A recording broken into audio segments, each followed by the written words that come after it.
Second, advice number 2. Don't give up easy. Set high standards for yourself and stay with it. It's so easy to get discouraged.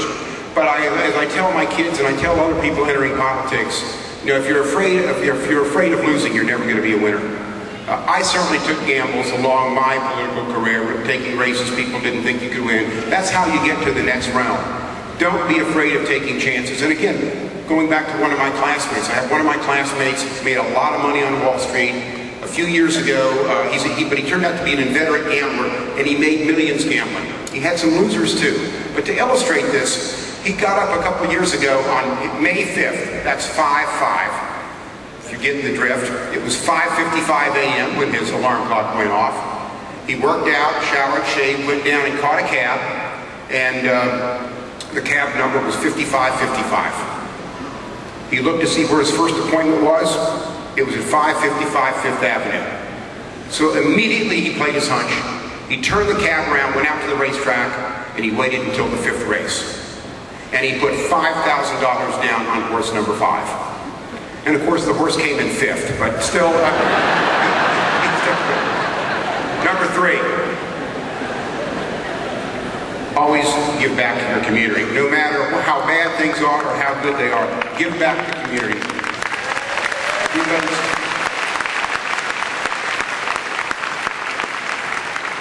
With all the awards and things and elation of election nights and everything that I've had, nothing is a better feeling than having accomplished something that helps somebody else. It goes beyond description when you give back how much you receive, how much better you feel about yourself, and how much good you do to the rest of the world. When somebody asks you in later years, how much do you make? I want you to tell them, I make a difference. That's what counts.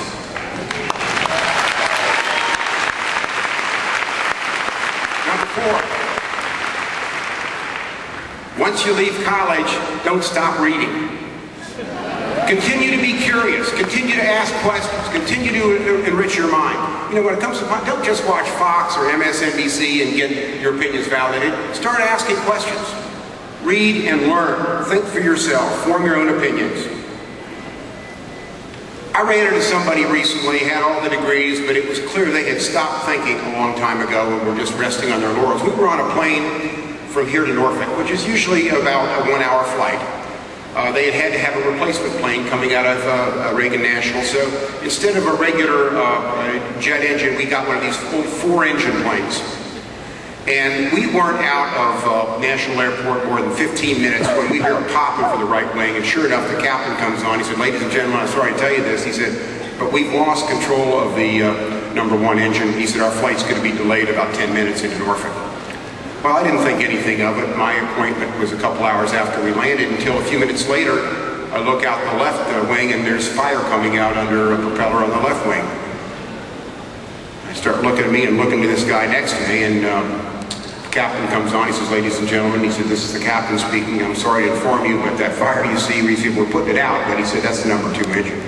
He said, "We've lost power." He said, "Our flight's going to be delayed a half hour." A few minutes later, I hear a buzzing, this time over the right wing again. And I look out and the propeller stopped. Captain comes on, he said, "Ladies and gentlemen," he said, "unfortunately," he said, we've lost our number 3 engine." He said, "Now, we're safe, we've triple-checked, the number 4 engine's fine. We're going to arrive in Norfolk safely." He said, "But your flight's delayed 45 minutes. At this point, the guy next to me looks at me, he says, "Congressman," he said, "if we lose this number 4 engine," he said, "we're going to be up here all day." Just the inability to think for himself. Well, I'm not going to be up here all day. I got my point number 5, and this is quick, but it's something that I've learned the hard way. While you're doing everything else, take some time out for yourself. Stop and smell the roses, if you will. Take some time to, you know, I was 24/7. I was in office 29 years, never missed a picnic, never missed a civic association fun fest, hit every meeting. I'd even go to yard sales on Saturdays if there was nothing else to do to shake hands. The tragedy is I actually liked it. But when I stopped, I found that there's a whole world out there that I hadn't explored that offers a lot of opportunities and a lot of satisfaction as well.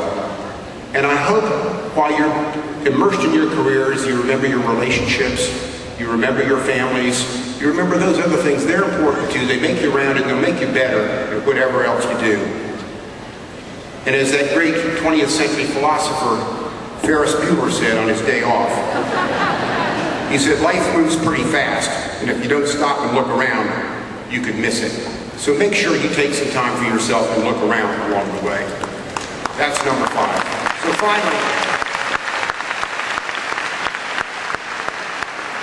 in just a couple of minutes, you're going to walk across the stage, you're going to begin a whole new period of your life. Congratulations again on completing this important journey and allowing me to share it with you. Thank you. Good luck.